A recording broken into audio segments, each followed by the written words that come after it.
Mesdames et messieurs, bonsoir. Soyez les bienvenus dans cette nouvelle édition du journal en français. Voici les titres de ce soir.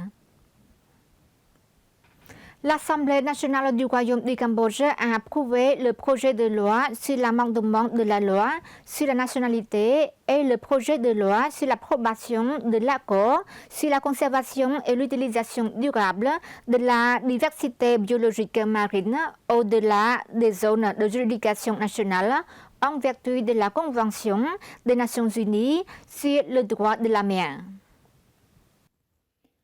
L'Assemblée nationale du Royaume du Cambodge a le matin du 25 août 2025 continué sa quatrième session de la 7e législature sous la présidence de Smt Moharot Saphiathika Thapadei Khonsodari, présidente de l'Assemblée nationale, a examiné et approuvé le projet de loi. En discussion et approbation du projet de loi sur l'amendement de la loi sur la nationalité. Les 120 députés présents ont voté à l'unanimité en faveur de cet important projet de loi.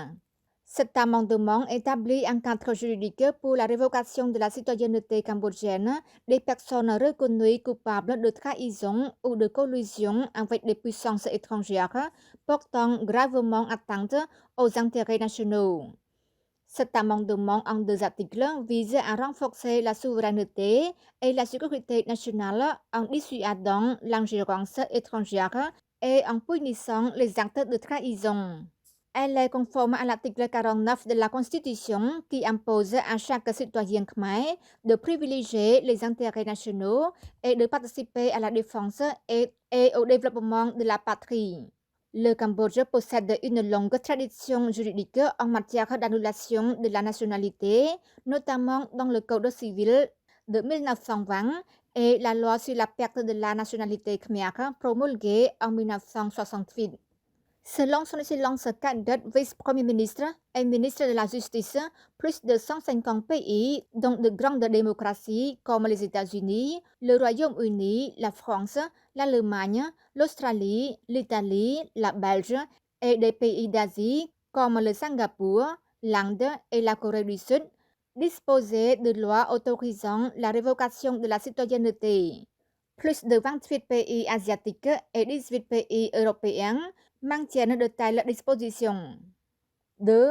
Discussion et approbation du projet de loi sur l'amendement de l'accord sur la conservation et l'utilisation durable de la biodiversité marine au-delà des zones de juridiction nationale dans le cadre de la Convention des Nations Unies sur le droit de la mer.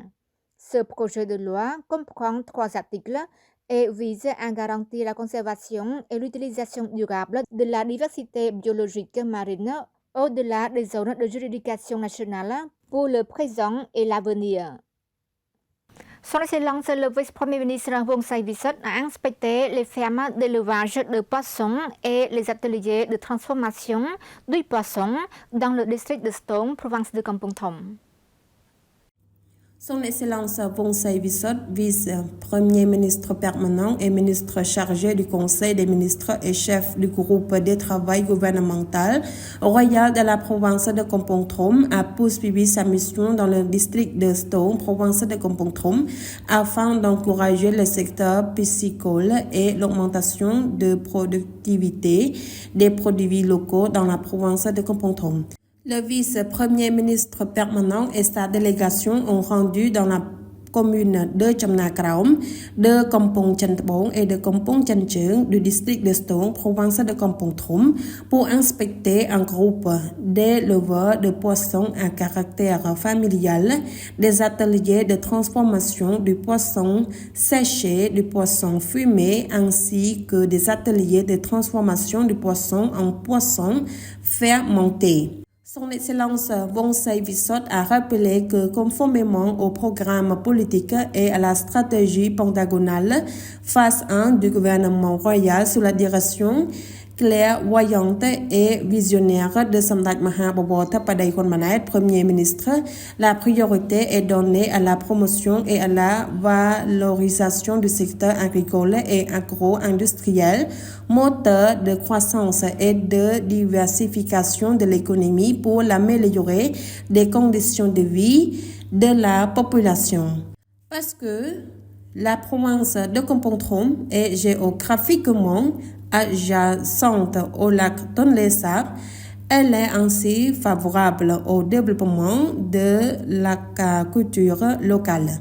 Le groupe de travail du gouvernement royal a poursuivi ses études sur les défis et solutions tout en préparant un plan directeur d'un écosystème agricole couvrant toute la chaîne de la production, de l'élevage, de la transformation jusqu'à la compétitivité sur le marché afin de promouvoir les compétences de production locale et d'encourager le soutien des produits locaux ainsi que d'augmenter le niveau de vie de la population et de l'économie nationale.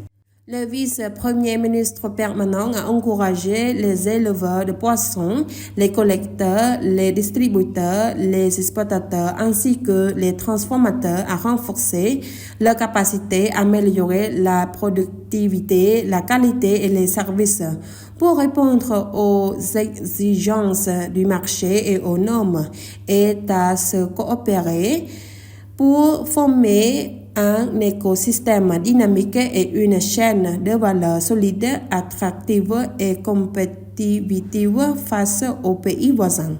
À noter que le district de Stone de la province de Kompong-Trom est depuis longtemps reconnu comme une zone importante d'agriculture, notamment la transformation du poisson séché destiné à la consommation locale et à l'exportation. Actuellement, 115 familles de pêcheurs pratiquent l'élevage de poissons et 65 ateliers artisanaux de consacrent à la transformation du poisson. Son Excellence Senet Petra, ministre de l'Information, a présidé la réunion d'orientation sur la diffusion et la distribution d'informations qui affectent négativement à la sécurité nationale. Cette réunion s'est déroulée avec la participation de dirigeants du ministère de l'Information, des représentants des stations de radio et de télévision, des sites internet et des associations de presse, soit plus de 200 personnes. Son Excellence le ministre Senet Petra a déclaré que la réunion à cette occasion visait à promouvoir un travail important pour participer à la gestion de la situation en fournissant des informations vraies aux citoyens et au grand public. Son Excellence le ministre a exprimé sa gratitude aux médias qui ont contribué à fournir des informations exactes et précises aux citoyens et surtout avant les combats. Le ministère de l'Information a toujours diffusé les sources d'informations auxquelles les citoyens font confiance, à savoir celles du gouvernement royal, du ministère de la Défense nationale, du ministère des Affaires étrangères et de la coopération internationale, du ministère de l'Information, ainsi que les pages officielles de Smadejo Hun Sen et de Smadthapodei Hun Manet via le Facebook et Telegram, qui fournissent des informations exactes et précises aux citoyens. Une fois de plus, Son Excellence le ministre Senet Petra a hautement apprécié les médias modernes et traditionnels du Cambodge qui ont travaillé ensemble pour diffuser rapidement et efficacement au peuple de véritables informations liées à la question frontalière entre le Cambodge et la Thaïlande, ce qui est important pour neutraliser les fausses informations que l'autre partie a déformées, exagérées et incitées à la panique dans le but de décourager et de détruire la confiance du peuple en le gouvernement royal et l'armée cambodgienne. C'est la fin de notre journal. Merci pour votre fidélité au journal en français. Bonne suite de programme sur TVK et à demain.